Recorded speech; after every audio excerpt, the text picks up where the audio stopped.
Heidi ho neighbors, Rado Goji here, and welcome to Something Different. This is my belated 100 subscriber videos, or quick let's play things that I like to do on special occasions. And while it has been a while since I've had 100 subscribers, I have like 103 now, I decided that now would be a good time to do that. I really didn't want to play Baldur's Gate today. The last couple days I've been playing Monster Hunter 3 Ultimate, so I actually haven't gotten around to recording.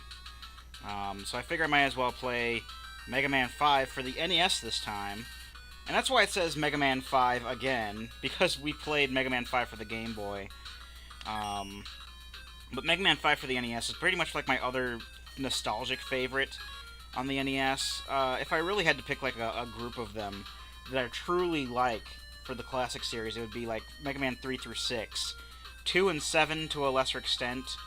I'll play 1, but I don't particularly care for it as much. And then like 8, 9, and 10, I more or less just like, Mega Man and Bass I barely acknowledge anyway. But yeah, as you can see, 8 new Robot Masters to conquer. Stone Man, Gravity Man, Crystal Man, Charge Man, Napalm Man, Wave Man, Starman, and Gyro Man. I guess for those who couldn't read, I just felt like naming them off. Unlike Mega Man 3 and Mega Man 5, well, I guess Mega Man 5 did have kind of one big loop, but there were a couple of them who had questionable weaknesses. This one's just one big weakness loop, and I like to start with Starman. My brother and I used to start off with Gravity Man all the time. I mean, we really sucked at these games back in the day. I think it was only through luck that we were able to beat a lot of the stages. My brother was actually the first of us to beat a Robot Master, and it was Gravity Man. I don't blame anything. I attribute that to luck because, again, we sucked at these games. And then we weren't really able to beat Robot Masters until we got Mega Man 3 later on, and I beat Hard Man like the day we got the game. And Mega Man 3 was always like, I guess, the easiest of the 6 on the NES. But yeah. Nowadays, however, I pretty much know what I'm doing with Mega Man games, and I always start with Starman because of the 8 of them, Starman has the what do you call it? I guess the pattern that's easier to predict with the Mega Buster. Although, because this is actually a take 2, because Audacity crapped out on me for like the first time in a few months. But in any case, Gravity Man, even with the weakness, is still fairly hard to kill because I'm going after Gravity Man next after this. A couple of things you might notice: this M thing here, for one. We want to get that M thing because there are letters that spell out Mega Man 5 on our screen, and well, there's one in each level, and we will get something awesome, truly awesome. And this Met with its freaking jetpack was pissing me off, but I got rid of him, as you can see. Anyway, one up. As you can see, Starman's stage is very much space-themed and has low gravity to the point where we will keep going up if we hold the jump button.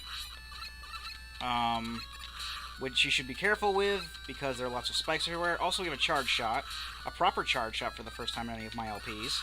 As you remember, Mega Man 3 did not have a charge shot yet because Mega Man 4 would be the first game to have that. And the other Mega Man 5 had the Mega Arm instead of the Mega Buster. So we didn't actually get a proper charge shot for that. Oh, no, you don't. I'm getting that. And you are going to go away. Also, I think the thing that was attributing whatever to make things not work properly in my last take, because I've restarted the computer since then. The volume control, which is normally down in the taskbar, was not present.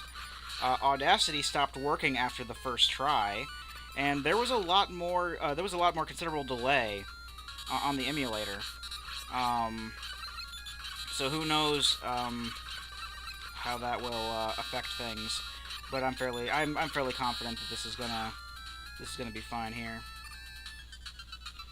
Also, I am a little bit used to the lag, I guess, so I hope to do a little better. I'm not expecting to beat Starman on the first try here, because I mean, look at my freaking health. But I will at least get myself used to fighting the boss again and missing. We'll be doing a lot of missing with charge shots because these guys are all over the place, I'll tell you what. Especially Starman. Starman basically jumps around, shoots a shield at you, and that's pretty much it, because that's the weapon we get from him too, is a shield. It's probably I think it's probably the most useful of all the shields in any Mega Man game. At least for the NES, because, you know, the Leaf Shield, all that did was it stayed around you until you moved. And then when it moved, it would, like, when you moved or push the control pad in any direction, it would shoot off in that direction. So you could jump with it on, I think, but you couldn't move with it. I actually did fairly well on that. That's not too bad. The Skull Barrier and the Plant Barrier from Mega Man 4 and 6 respectively just kept the shield around you until it hit something. And then that was that. Then you had to put the shield up again. And why am I jumping against the wall? That is stupid. Now I'm absolutely horrid. Even with all that practice we got when I was, you know, 2 hits from death, and now we gotta slide more. Jump, jump, slide, slide. No, we're not playing Mega Man 8 ever. I will not play Mega Man 8. I do not like it very much. I mean, it's okay, just the jump, jump, slide, slide. I know it takes practice and everything, but, you know, seeing as we would be playing it, I don't know if we'd be playing it on an emulator or anything like that, but either way, if there's something with considerable delay, I am not going to be able to do jump, jump, slide, slide. And we beat Starman, by the way. That's awesome. But as you'll see, the Star Crash that we get is probably the best of all the shields on the NES games, because it will stay around you for as long as it needs to, but when you push the B button again, it will shoot forward. So you can use it as a projectile as well. I probably need to do that more, because we use this against, we'll be using this against Gravity Man. And Gravity Man is all over the freaking place. I've just been, like, basically trying to position myself to where I can just, like, hit him because, well, you'll see in the boss battle, but I've pretty much been doing it wrong this entire time. Especially since there are very, very many opportunities where he can just make your shield go away by shooting at it. And one hit will take the shield away. Gravity Man stage, as you can probably see, it will change the gravity on you. That's kind of obvious. A lot of people were saying at this point that Capcom were running out of ideas for Robot Masters. Something I actually found out fairly recently is that starting with Mega Man 3 and going into a majority of the Robot Masters from Mega Man 6, not 6, 8, all of the Robot Masters were actually designed by contest winners.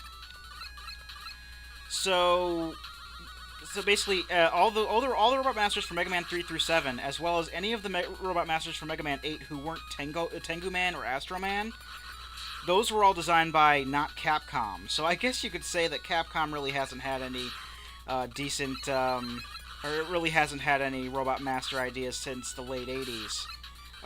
So that's the way I like to put it. Now, as you can see, the gravity can mess with stuff. You can still go on ladders and do slides and stuff like that. But just note that when you're upside down, your controls are also affected. So if you're on a ladder and you want to go down, you have to still push down. Or no, when you're going up a ladder, but it's basically down according to regular gravity, or according to the screen, you still have to push down. And if you're on the ceiling and you want to slide, you push up and jump instead of down and jump. Ooh, that works. It does not affect power-ups, however, so we can't get that. Well, we could get that if we used Rush Coil. But the Rush Coil in this game sucks. It does. Oh, also, I think I did forget to mention what Super Arrow does. It's basically like a suction cup arrow that will, watch this. No, that's not what I wanted you to watch. I didn't want you to watch me going up into a pit. I pulled that off like the first try last time, too. Basically, you have to, like, oh, well, there's an extra life there, so basically the game's saying sorry. I usually, like, make my momentum go toward the pit and then quickly go left, or quickly go right, and then I'll swing back down onto the ladder. But sometimes when I actually think about trying to do that, it does not end well. I'm gonna just pass you. That's one of them... one of those infamous Crusher enemies from the Mega Man series. That's just the one from Mega Man 5, just looks like a dude. That's the kind of thing I was trying to do. But yeah, if you're, I think it was when I was talking about sliding. If you want to slide, that's what I wanted to do. You have to push up and jump. Actually, I think I said that, but anyway, yeah. No, the Rush Coil. The Rush Coil sucks in this game. It's not as useful as it was in in Mega Man 3 because of the weird way it works. Rush Jet is also in the game, except you can't control the direction freely anymore. It's just going to go forward, and you can basically say whether it goes more up or more down. And yeah, well, it started like that with Mega Man 4, but still, that was the beginning of the end for the Rush Jet, I think. Actually, I'm not going to... I don't like to go into Robot Masters with half health like this. Especially when I know they can kill me in like 2 hits. So I'll just try my best at... That's what he does. He'll swap gravity quite a bit. And he'll, like, run into you half the time. And it's really hard for me to predict what he's going to do next. And what I've been doing with the Star Crash is basically getting into a position where he's not quite hitting me, but he's just off to the side where he's hitting the shield. Although more often than not, when I have the shield on, he shoots one of his plasma shots at me, I guess you could say, his little bullets, and his bullet will take out the shield in one hit. Most things will take out the shield in one hit. I just need to find a better way that I can go about attacking him with the shield like that. That's the kind of thing I try to do like all the time.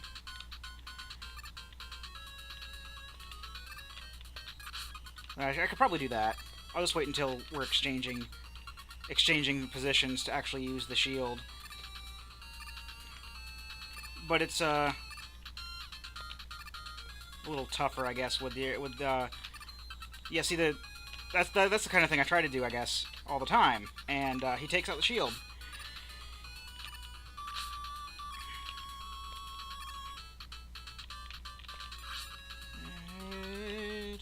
Okay.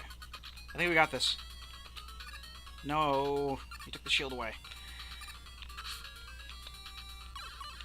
There, got on one hit this time. Or one try. Last time I failed miserably, because like many Mega Man games, once you die, the weapon energy does not come back. So, unfortunately, I had to try to kill him with the Mega Buster after I died the first time because I was all out of the shield. But that is Gravity Man stage, and that's pretty much the basic fare we're going to be looking at, I guess. The bosses, I mean, the bosses aren't really tough, but the stages can be. So yeah, I don't know what I was trying to say there, just trying to come up with stuff to say, but that was part 1, and we took out 2 Robot Masters already. Hooray! And we will start, I think we just got Gravity Hold, which basically reverses gravity on enemies, and either does damage, or when it's like their last hit, like before they die, they'll just like go up off the screen and die, basically. But we have Gravity Hold now, so we're going to go after Gyro Man in the next video. I've been Rado Goji, and I'll be here next time. Join me, won't you?